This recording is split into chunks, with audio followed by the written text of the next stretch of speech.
Today, I'm absolutely delighted to welcome back Dawn Klinghoffer, Global Head of People Analytics at Microsoft, and I'm pleased to say Board Advisor at Insight 222 to the Digital HR Leaders podcast. It's great to have you back on the show, Dawn. Thank you for letting us know really about how things are developing at Microsoft. Since our last podcast conversation, what has been happening with you? And maybe for those listeners that have not heard from you before, can you also provide an introduction to you and the work you're doing at Microsoft? So, hi, David. Thanks for having me on the podcast again. It's always nice to be here and to talk with you. My name is Dawn Klinghoffer. As you said, I lead people analytics at Microsoft. And wow, there has been a ton going on at Microsoft since we last spoke. I would say that just within my team, there's been a lot of change. Within the HR organization, there's been a lot of change. So I'm excited to get into it and then to talk more about it with you. But I would say the biggest change that's happened is that we have a new CHRO. So Kathleen Hogan moved on to a different role at Microsoft. She's now the head of transformation and strategy, sitting on the senior leadership team still, working directly for Satya, and a woman named Amy Coleman, who's a longtime Microsoft employee. She is now our CHRO. And Amy and I have known each other, for over 20 years. We've worked together. And so it was great to see someone that I've worked with for so long, who has had clear aspirations to be CHRO, get that position. It's the first time at Microsoft where an HR professional has been an HR professional currently at Microsoft has been the chief people officer. So it's a really big deal. It's a really big deal for the function, especially for the folks who are HR professionals, to see this type of succession plan work. Our past CHROs have been from the business. Kathleen was in a sales role before she took on a CHRO, and then Lisa Brummel, prior to that, she was in an engineering marketing type role before she became the CHRO. So yeah, it's been a big deal and a lot to celebrate. And I guess also the fact that Amy's come from within, not just a testament to her, but it's also a testament to Kathleen, and maybe also how HR has become, not just at Microsoft, but generally a much more strategic partner to the business than maybe it was 10 years ago when Kathleen first assumed the role as CHRO. Yes, and when Kathleen assumed the role, remember that was right when Satya had taken over as CEO, and every CEO works a little bit differently, and so yes, but I agree with you. I think that it is a true testament, and so while last year I remember people making a big deal about the fact that at Microsoft we were combining HR strategy with people analytics. I had a new, or actually there was a new leader at Microsoft that was hired, Katie George. She was the former CHRO of McKinsey. She actually went to work with Kathleen in the new transformation and strategy office. So now I work directly for the CHRO.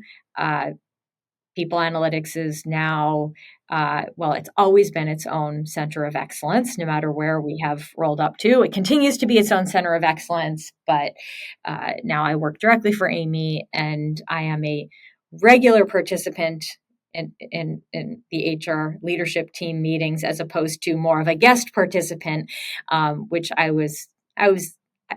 have to say I was there more than not, but now I am there every week. So, and before we get started on some of the topics that we've talked about, maybe an extension of that, because some of the research that we're doing at Insight 222 sees that increasing link between people strategy and people analytics.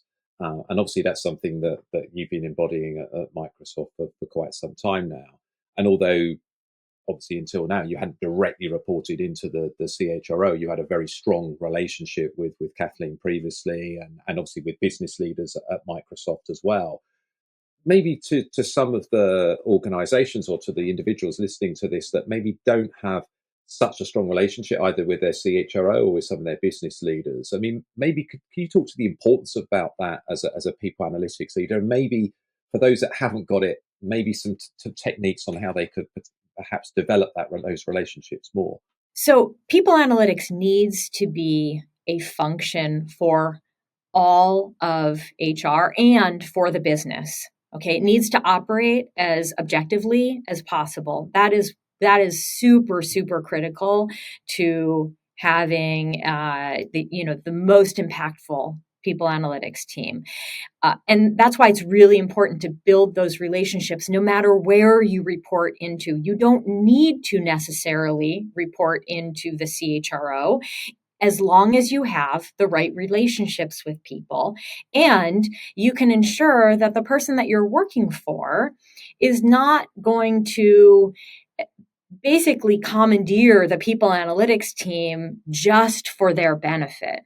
Okay. And so, because when I worked for Lisa Brummel, I did own HR strategy for her. So I knew how to work with HR strategy. So it never mattered how close we were to HR strategy or not. I always had a good relationship with the person that owned that. And I understood the critical interdependence that one had. You know, the HR strategy also has to be very objective. Okay. So while I don't own HR strategy outright, I play a very large role in the strategic aspect of HR and providing that type of objectivity that's really needed across the function. And our previous episode was very much on the work that you and the team have been doing around employee thriving at Microsoft. For those that haven't listened to that episode, please do. But if you haven't, for those that haven't, what does thriving actually mean at Microsoft? Why is it such an important North Star? And maybe how has some of the research that you've been doing around thriving evolved since the last time we spoke on this topic? So I love talking about thriving. And so I'll do like a little micro session of what thriving is and why we moved to thriving. This happened during the pandemic when we realized that the bar that we were looking at for engagement needed to be higher. Okay, because we would look at our census surveys and see that largely our employees were engaged, although we hear a lot in the comments that showed that maybe there was something missing there. And so we did a lot of research focus groups, and we came up with this North Star called Thriving, which is to be energized and empowered to do meaningful work. And that is our North Star that we focus on with our biannual census survey. And it has served us very well over the last several years as a North Star. We've been able to do a lot of, I would say, really innovative research with thriving as the outcome variable. And what I love about the work that you're doing at Microsoft, and thanks, you've obviously shared it with us on the podcast a number of times, and obviously with our the group of companies that we work with at Insight 222 as well, is how you've approached your decisions about in-person work and hybrid models and return to office and all those topics. I know you've taken a particularly rigorous and long-term view on this at Microsoft and used data to inform the journey all the way, not just one-off, but continuously. I think Satya refers to it as data, not dogma, when it comes to this topic. Can you talk to us about this methodology and what data sources you use and have used, and what questions that you're asking, and why it's so important to be so careful to get this right? Okay, so let's go back to before the pandemic, because this is not something that we started measuring during the pandemic. We've been studying different work patterns and the impact on engagement, or now thriving, for years. So if we think about the research we did prior to the pandemic, we were very interested in this notion of people working in the office or at headquarters and people working remotely. And the reason why is we are a global company. We are located all over the globe. And oftentimes, you're not necessarily located in the same location as your manager. And so we were trying to understand when people were not co-located or when people worked remotely, what was the impact of that on engagement? And surprisingly, we found that people that worked remotely, this is prior to the pandemic, they were often more engaged than folks that were located and co-located and went to offices. And we had a very strong hypothesis for that. So prior to the pandemic, we mostly hired people that were either close to our corporate headquarters office or to another Microsoft office. Okay. And when we hired people that did want to work remotely, they had a strong desire, usually on the personal side, where they couldn't leave their family, they had elderly parents, their community, whatnot.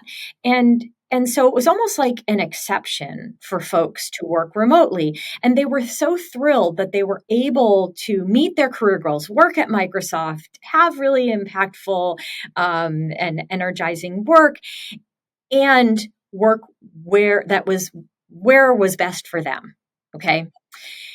So then we go into the pandemic and we level the playing field completely. Everyone's from home, and everyone said this is the greatest work from home experiment ever. And well, yes, it was a great experiment to say, can we all work from home? The answer is yes. I mean, companies did it extremely well. Knowledge worker companies did extremely well during that time. Okay. And our technology, by the way, Microsoft technology enabled us to work in, all work remotely. And one of the things, though, that it wasn't good at studying was the difference between working from home and working in an office, because everyone was from home. Okay. And so no one was antsy to get back into the office because we knew we could do this. And so over the past 2 years, it's probably started about 2 years ago, we started to see some of our competitors have return to the office plans and requiring people mandates to come back to the office, sometimes 3 days a week, sometimes 4 days a week, sometimes 5 days a week. We've continued to study this. And Satya has always said, we want to use data, not dogma, to make the decisions on how we work. So about 2 years ago, and so again, we didn't really see any difference when people started to come back to the office. We didn't see any differences between folks that were still working remotely and folks that were coming back to the office.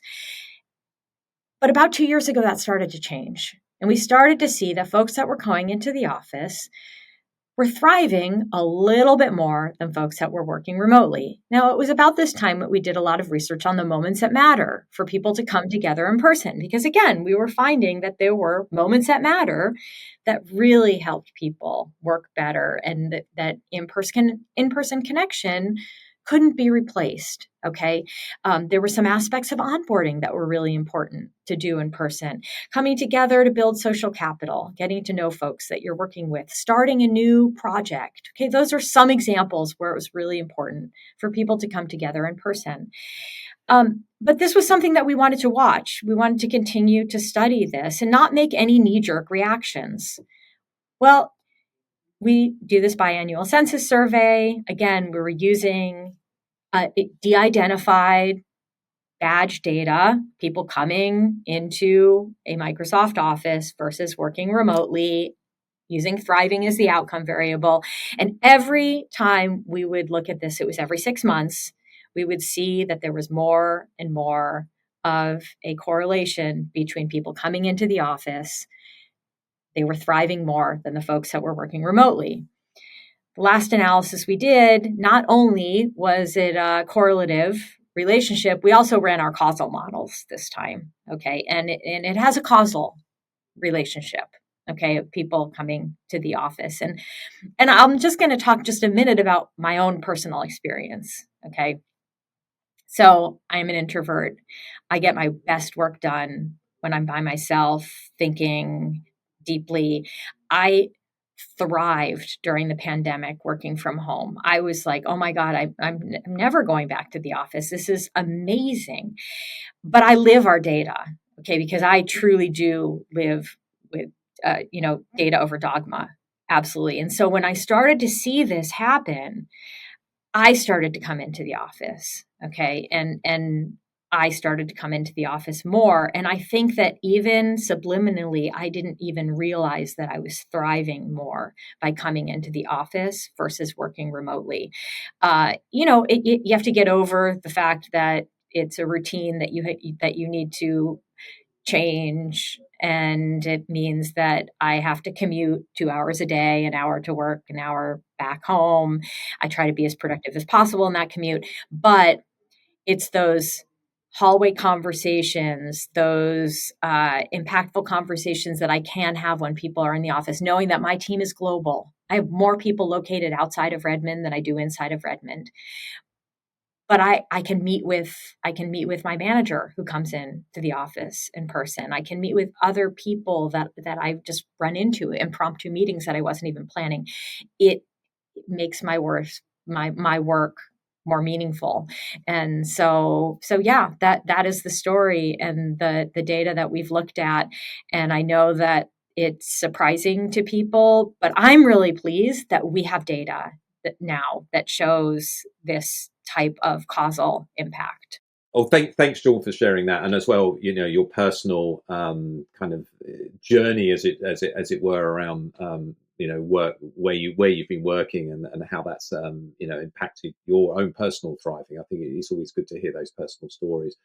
As you referred to, many of your competitors have already mandated a full return to office and various numbers of days at various times. And the headlines are now saying that Microsoft is working on their own return to office. What can you share about that?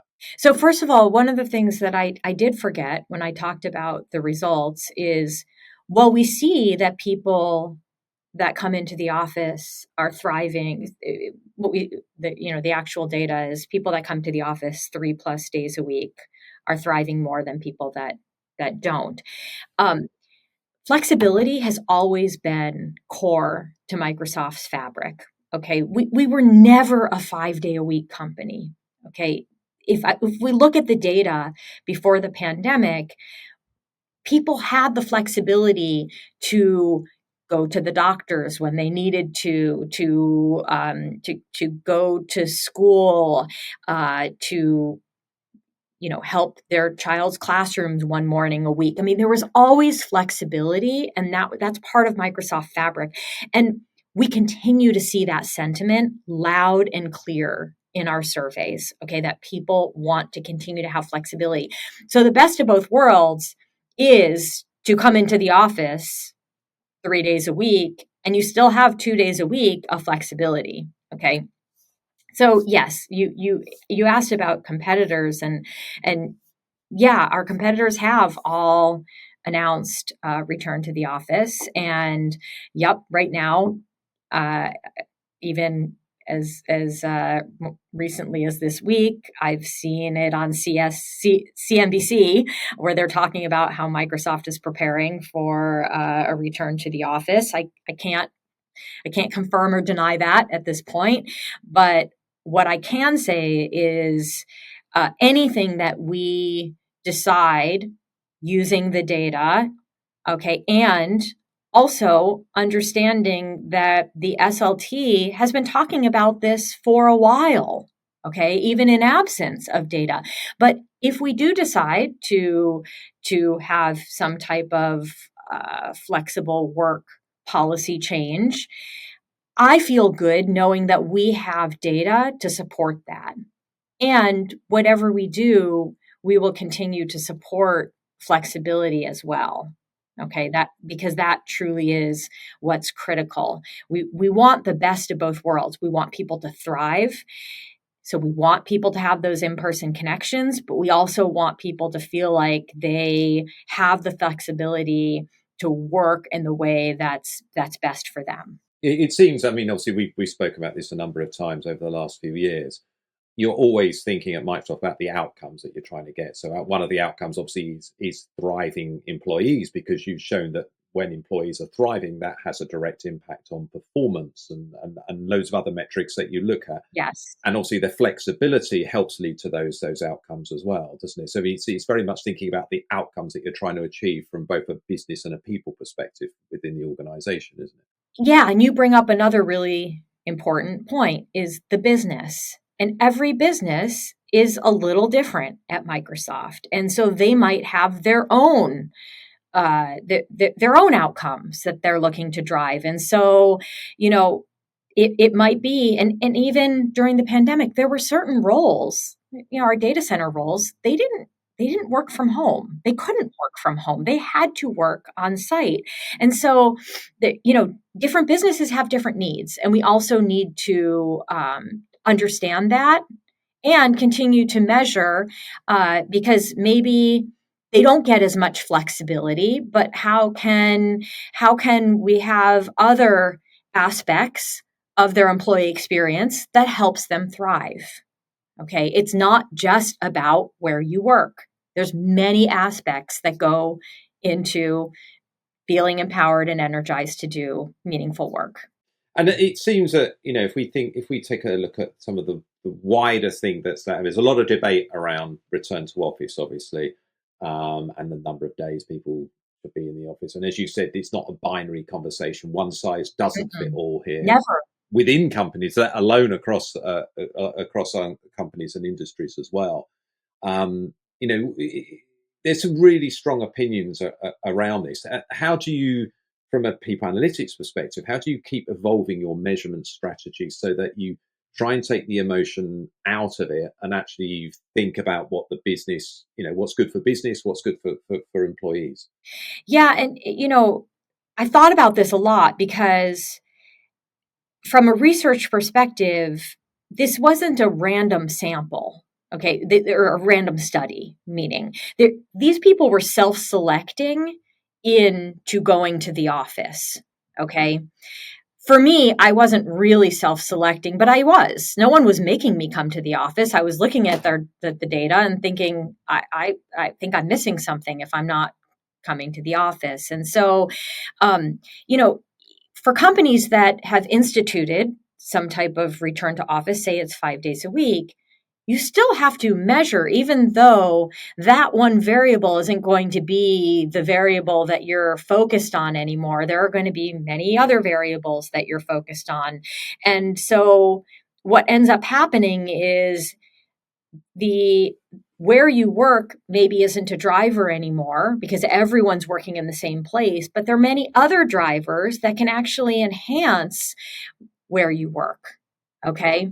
So I think that's how you constantly evolve the measurement plan. At the end of the day, we want employees to thrive and Microsoft to succeed. Okay. And Satya will say, because we've shown this with data, if employees thrive, companies thrive. Okay.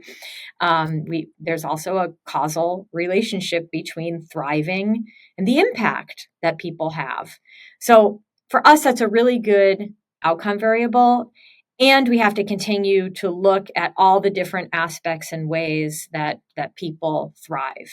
Yeah, and it's going to be interesting, isn't it? I mean, we're going to talk obviously about AI throughout the remainder of our conversation, and it will be interesting how AI and some of the tools that we use to do work, how work changes, how that has an impact on this. So it's not. I mean, you'll continue to study this phenomenon around thriving and where people are working to thrive to do that, I guess. But and we don't know how much.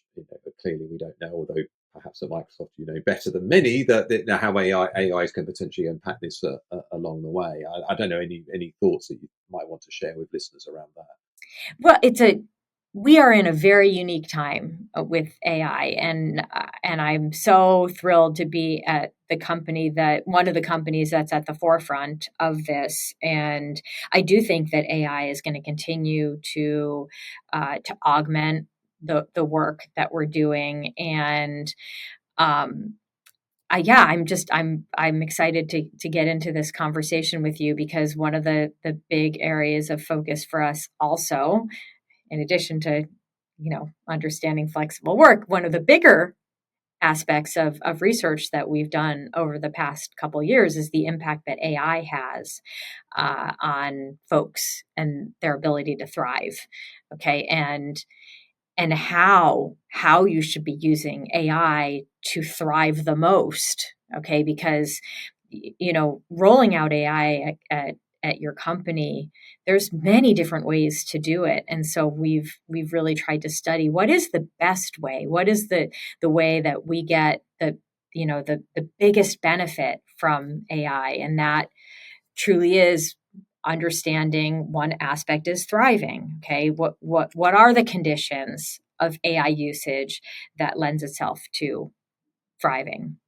Well, let's get into that, Dawn, and a lot of this comes from your employee listening ecosystem that you have at Microsoft, and we've talked about that a number of times on the podcast, and I know it continues to evolve as well. So, what are you finding around thriving and use of AI, and what guidance would you offer to those listening? Well, based on obviously what you found at Microsoft. Yeah, I think one of the most insightful areas that we found is the difference between broad usage and deep usage. So oftentimes we hear people that are rolling out AI to your corporation, they say, use AI as much as you can, use AI in all the products that you have available to you, and get the benefit from it. And what we saw was when you do that, you actually increase the administrative burden, and you don't necessarily get the biggest impact from a thriving perspective.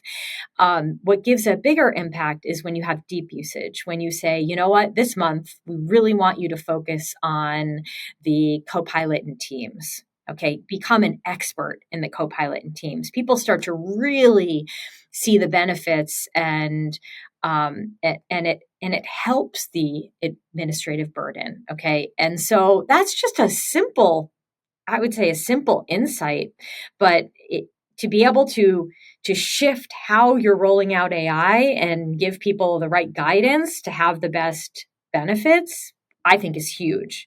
Okay.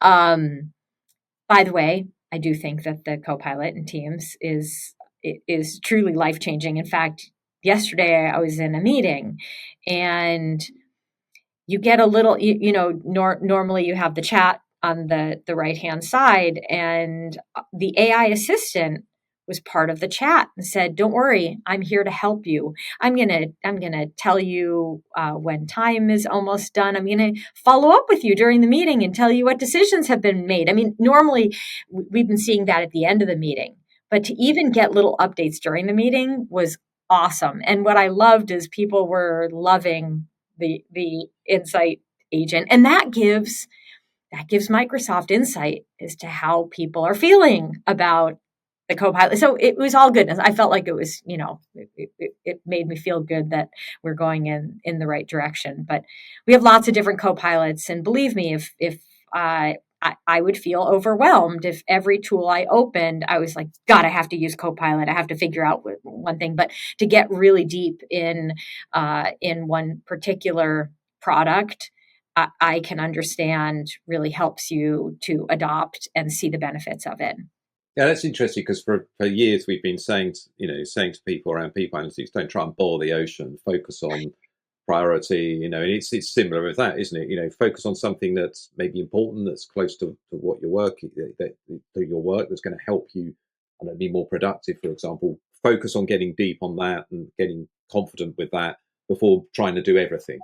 Right. That does make sense, because AI can just see so big that if you just think like that, it's like you probably get overwhelmed by it. Whereas if you just do one or two things and you build that confidence along the way, and share with your colleagues, I guess, as well, then you're going to make progress both individually, but as a team as well, and as a company. So, and then I have another story that that is like specific to people analytics. So again, we have so much work to do on our team. And I could probably employ 4 times the number of people that I have with the amount of analyses that are constantly going on.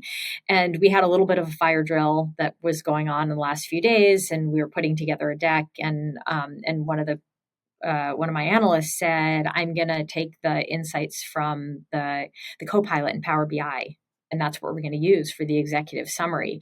And I kind of held my breath, like, okay, let's see. And actually, they were quite good. We had to massage them a little bit, okay, but it gave us such, especially the analyst, it gave them such a head start on where to start with, because he didn't have the time to spend a couple hours and digging into exactly what the hot spots were. And so to be able to get that head start, even if you do need human intervention on it, understanding the context, the external environment, super impactful. Yeah, and I suppose as you've named it so brilliantly at Microsoft, it's a co-pilot. It's not the pilot. Yes. It's Yep.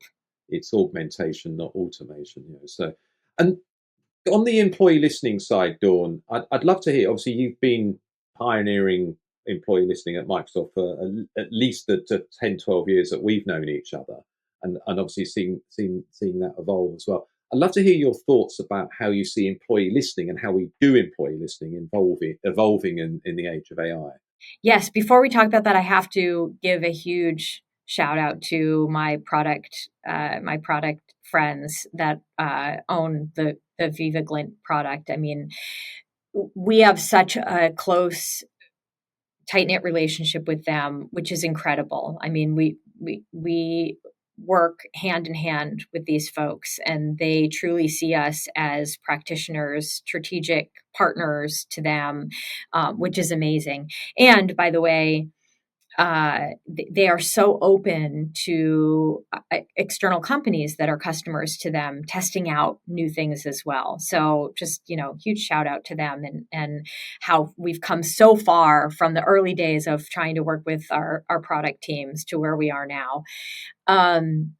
So we've been working with them on on what the future of employee listening is, in particular in the age of AI. I mean, already the Viva Glint has an amazing Copilot functionality that gives you sentiment at scale. We've been doing sentiment at scale for many years at Microsoft, even before we were on the Glint platform. But having that in the portal so that managers and leaders with really large teams that get hundreds, if not thousands, of comments on the biannual census survey, they can distill all of those comments into strategic themes and actions for them to take. So that's a really, a great way to leverage AI. But what we're thinking about more is, how do we change the way we interact with surveys in the future? In particular, employee listening. Ambient listening was one of those ways of changing the way we listen to employees by using calendar and email metadata, again, in a de-identified way, but understanding work patterns, and huge value for employee listening. But in the future, if we think about some of the feedback that we get on our surveys, okay, one is that managers and leaders will often say, so I get all these comments, but they're not telling me exactly what they want us to do. And sometimes I don't even understand what they're telling me. Okay. And usually you get that when you have smaller teams and people are like reading through individually each comment. They'll be like, what question were they really addressing here? I'm just not sure. So how can AI help with that? Okay, well, if you have a listening agent, okay, that's more of like a personal listening agent, that it asks you a question, you answer it, and it writes right back saying, I'm not sure I understand what you're saying here. Do you mean and try to get it to be more actionable. So actually help you shape the feedback so that it's clearer for the folks that are going to get the insight. Okay. That helps the employees, because at the end of the day, employees want to provide feedback to see change happen that has an outcome. And if our managers and leaders don't understand the feedback that employees are providing, it's really hard to take action on it. Okay, so that's one of the ways that we want this kind of modern employee listening to act. We have a daily signals survey right now. It has served us extremely well over the years. We survey 2,500 employees every business day. We have a small number of questions that we ask. But how could we use this listening agent to replace daily signals? Okay, and think about different times in the flow of work that it's important for us to get feedback on the employee, either on a big event that's happening, or a strategic decision that was made, or just understanding the culture. So we're starting to play around with how can this listening agent augment the daily signals survey that we send to people. And we're preparing for that by evolving our current survey practices and getting really clear about what's in our daily signal survey versus what's in our employee signal survey, which is the biannual census survey. And another area that has a huge amount of value at Microsoft is we call our research surveys. Okay, and our research surveys have largely been questions that we are interested in knowing the answer to, but we don't actually give the results to managers and leaders because we use it. We use the results. Like we ask people about like the daily signal survey. We ask people about, all sorts of stuff. So we're going to get more intentional about how we use our research surveys and how can we use our research surveys for HR and leave the surveys that we have currently, daily signals, employee signals. Every question in that survey is something that either a manager, a team, or a leader can action on.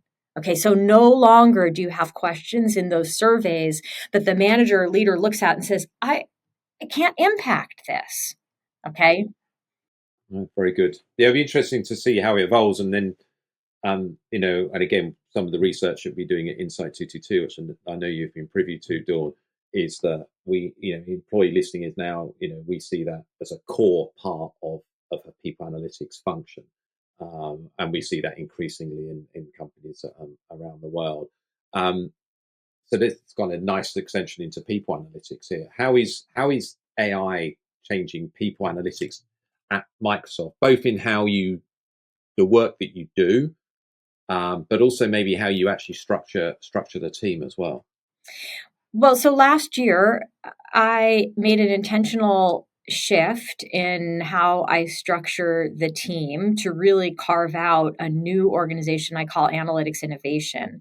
And that Analytics Innovation team is really focused on the future vision of what this modern people analytics experience is. So while I still have an analytics and advisory team, I still have an advanced analytics and data science team and an analytics at scale team. This new analytics innovation team is really focused on just that. Focused on how do we use our technology and provide really a product for people to interact with, to get rich insights to help with people and organizational insights. I'm pleased to say that we've released our version 1 of that. It's in what we'd call like private preview. So we haven't rolled it out to all of our managers yet. We've rolled it out to a subset of managers who are piloting the experience, and we have a lot of great insight and how that works with some of our other agents that we've launched at Microsoft, like the analyst agent. So it's lots more to come, but I'm really energized and enthusiastic about what I'm seeing so far, because I think that people analytics is going to have it's going to change profoundly with AI. And by the way, we're going to be able to get a lot of what we do in the hands of managers and leaders like never before. And they're going to be able to interact and get better insights that we just couldn't provide previously, because we didn't have that type of scale and didn't have the thousands of people on my team to assign to every leader of the company. So what I'm really hoping in the shorter term is that we're able to provide much more scale and do a lot of the more complex work that we sometimes have to put on the side, okay, because we have so much kind of operational analytics, if you would, that we need to contend with. But I do think there'll come a point in time that's not so far in the future where the roles on people analytics teams will be drastically different. And as we talked about before, a lot of this AI, it does require some human intervention. It is not autopilot. And even storytelling requires empathy when you're talking about a really sensitive topic that is loaded with emotion.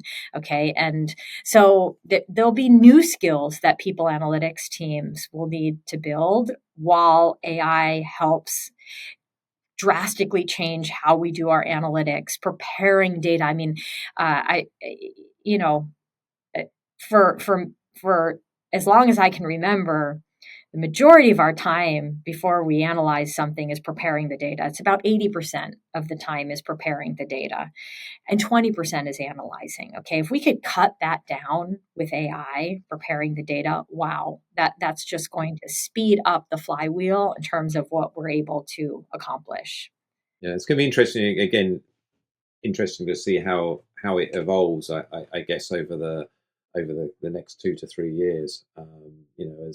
As a lot of the AI gets rolled out across many organisations and in HR, it's an exciting time, but maybe a daunting time to work in people analytics or HR. So on that kind of couple of questions left. So we get quite a lot of CHROs listening to the podcast, and certainly a lot of people analytics leaders as well. If they're listening to this right now and they're under pressure to mandate something fast, maybe going back to our return to office conversation earlier, without enough data, what's your advice? What's your advice to them? So there are going to be times when business leaders need to roll out a change and you don't have all of the data. Okay. And that's part of running a business. Okay. And that doesn't mean that it should stop you from continuing to do analysis and continuing to get the right data sources so that you can impact decisions moving forward. Because even if someone needs to make a decision in absence of data, so what is your role? Provide follow-up insights to make sure that that decision is as successful as possible. Okay, so there's always ways to iterate after the fact, even without changing the actual outcome. Okay, but changing how things are done. And so that is the advice: is don't hold up your hands and pretend you're a victim of the decision. Okay, lean in and help make that decision be as successful as possible. Very good, very good. And now, Dawn, this is the question that we're asking everyone in this series. Hopefully, it's quite a nice one for you as well. Again, asking you to look into your crystal ball a little bit here, and don't worry, we won't hold you to it. What's the single biggest shift that you see in the future of work by 2030, and how do you see HR leading it? I mean, obviously, I think you know the answer that I'm going to say, but I do think that it is about AI, and HR is going to have a profound impact on leading through this, because how are we going to reskill people and redeploy resources in ways to take advantage of the humans that we have in new ways? Okay. And that is the role of HR. And so I think, gosh, if you've always dreamed of being in the field of HR, now is the time to do it, because I think that there's going to be a lot of really amazing work to be done and figuring out how to do this at scale, in the right way, being extremely agile, knowing that things are changing so quickly. I mean, things will probably be different in 6 months, let alone 5 years. Okay. And you and I have had this conversation. When you ask about 5 years, I'm like, oh my gosh, we can't even predict sometimes in the next 6 months. Okay. But yes, I'm bullish on the future, and truly bullish on the amount of impact that HR can have. Yeah, and obviously it's a huge opportunity for HR leaders out there to really, as you said, lean in to do this and have that impact on the organization. And obviously data is absolutely key to helping enable that, isn't it? Absolutely. Yes. It has always been key, and it will continue to be key. Whether or not you have all of the answers today, I would say, again, chip away at it one at a time. I think on your previous podcast, I've talked about our wish list of data elements that we could have. And while every month we chip away, we get one more of those those attributes we're looking for, one more of those data attributes gets added that we want to be able to bring into our analyses. So it's constant, and that's going to continue to evolve, especially in this age of AI. Well, Dawn, that seems a perfect place to leave our conversation today. As always, it's been an absolute pleasure to talk with you and learn about the brilliant work, the pioneering work that you're doing at Microsoft. Thanks for being a guest on the show. Before we part, can you let listeners know how they can follow you and all the great work that you're doing at Microsoft? I think you not just obviously on LinkedIn, you've got Microsoft pages that people can go to as well. Some of the research that you're doing and publishing at Microsoft. Yeah, so definitely look for me on LinkedIn, because I will link the work that we publish on my profile, and I continue to try to share as much as we possibly can.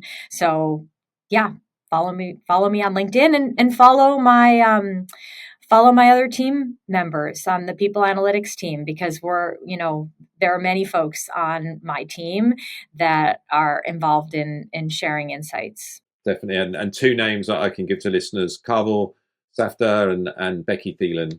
Becky's been a guest on this show as well. So that's two people. Amy Coleman, obviously your boss of CHRO at Microsoft, and Karen Kosher, I think, I had the pleasure of sharing the stage with Unleash a few months ago as well. So, and many others in Microsoft. We thank you for sharing the work that you're doing as well, because it acts as an inspiration to others in the field. Dawn, thank you very much again for being on the show. Thank you. Thank you for having me, David. In this series, we will be speaking to a range of senior leaders who are pushing a data-driven and digital HR agenda. Make sure that you subscribe via your podcast app of choice, and also via our YouTube channel for free and regular interviews with the digital HR leaders of the future.